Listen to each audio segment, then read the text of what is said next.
फवाद चौधरी साहब जी, ठीक है फवाद चौधरी साहब हमारे साथ हैं। फवाद चौधरी साहब, आप क्या कहेंगे? मुस्लिम लीग नून की तरफ से, पीपल्स पार्टी की तरफ से भी रिएक्शन आ रहा है, ख्वाजा आसिफ का के बगैर तो हम चल नहीं सकते, सांसें हमारी बंद हो जाएं, ये क्यों कह दिया इमरान खान ने?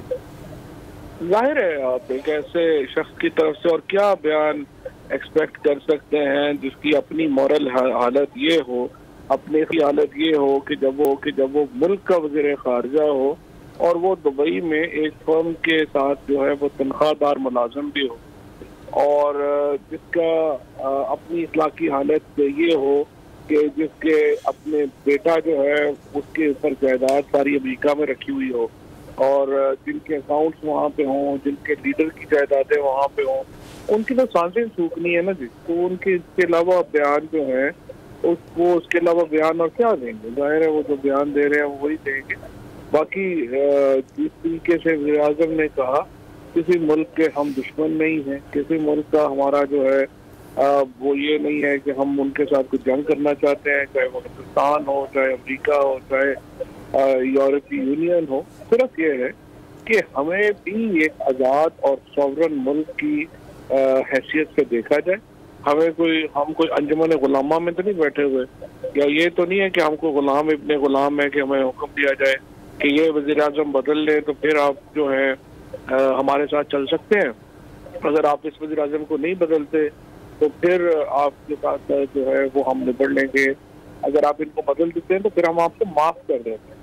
ये इस तरह की लैंग्वेज जो है वो तो जाहिर है कोई भी मुल्क जिसमें रत्ती भर भी गैरत होगी, रत्ती भर भी वो मुल्क जो है अपने आप को आज़ाद कहता होगा और कौम अपने आप को आज़ाद कहती होगी, तो कैसे इस तरह की चीज़ें जो है उसको टॉलरेट करेगी और कैसे इसकी जो है वो बर्दाश्त।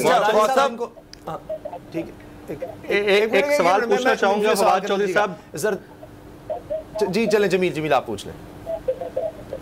Jameel Farooqui this side. फवाद चौधरी साहब, मुझे बड़ा इंपॉर्टेंट सवाल पूछना है आपसे। एक तो ये फरमा दीजिएगा, ये इंडिया के अंदर जो एंड ऑफ इमरानिस्तान के उन्वान से लाइव मैराथन ट्रांसमिशंस चल रही हैं, आपको क्या लगता है ये वही उसी रिजीम चेंज कॉन्स्पिरेसी का एक हिस्सा है? आप ये देखें कि ना सिर्फ ये चल रहा है बल्कि इमरान खान के ऊपर नून लीग का और ये जो जियो टेलीविजन और जो इंडियन टेलीविजन, इनकी जो नशरियात चल रही है, आप देखेंगे कि बिल्कुल एक जैसी चल रही है। और ये चीज़ें उसमें आ रही हैं कि किस तरह से मसलन अगर जादू की बात होती है तो जादू के ऊपर पूरी कैंपेन वहाँ पे इंडिया में जो है वो चलाई जाती है, वो यहाँ के इनको कोट कर रहे हैं।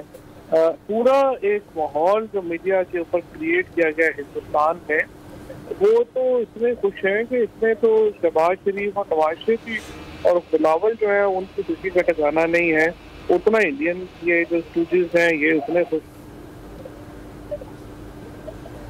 जी ठीक अच्छा, है, टाइम हमारे पास खत्म हो गया। फवाद साहब, बस आखिरी क्वेश्चन। प्राइम मिनिस्टर ने उनसे सबसे अपने अलाइज से और मुनरिफ अरकान से ये कहा है कि अभी भी होश के नाखून लें, तो अभी भी कोई उम्मीद बाकी है, कोई होप बाकी है? उन्होंने तो गैरत जगाने की कोशिश की है, अब जिसमें कोई गैरत की रमक होगी वो जाग देगी, जिसमें नहीं होगी वो नहीं होगी। वैसे देखिए हम तो एक इलेक्शन के लिए तैयार हैं और इलेक्शन की तरफ बढ़ रहे हैं। असल फैसला तो अवाम ने करना है ना। ये जो ऐवानों में बैठे हुए लोग हैं जो कभी इधर लुढ़क रहे हैं कभी उधर लुढ़क रहे हैं, उनकी कोई सब्सक्राइब करें और बेल दबाएं ताकि कोई खबर रह न जाए।